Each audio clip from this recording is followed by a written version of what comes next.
Hi, this is State Senator Kevin Parker from the 21st District in Brooklyn, and I'm proud to be the sponsor of the Crisis Intervention Act, Bill number 6365. And I really regret that I can't be with you today, but I wanted you to know how important this bill is to me. More than 800 of you, members of the New York City Communities for Crisis Intervention, are here today to advocate for the passage of this important legislation.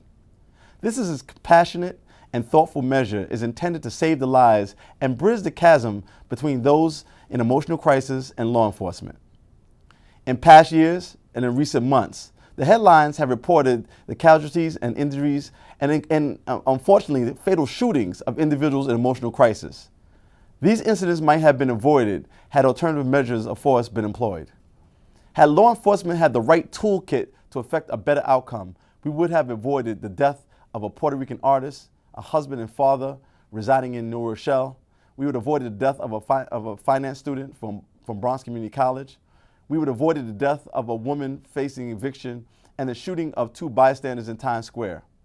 These are not isolated stories. In fact, they're more like an epidemic. Sadly, the unarmed and disturbed individuals in Times Square was charged with a crime by the very officers who shot him.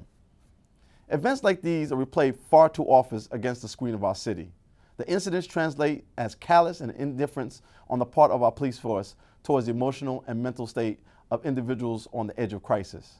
When you look at the City of New York website with regard to emotionally disturbed, the site directs you to report people who appear emotionally disturbed, acting erratically, and causing dangerous or hazardous conditions to themselves or others by dialing 911. That direction immediately elevates a situation that could be tempered into a confrontation with police that more often than not results in injury or death. Consider that 100,000 such calls are made annually to the NYPD, and then consider the potential consequences of a police force not trained to diffuse and address moments of crisis amongst emotionally disturbed. While the NYPD statistics indicate a drop in shootings of emotionally disturbed from 83 in 2012 to 56 in 2013, the 56 in 2013 are 56 too many.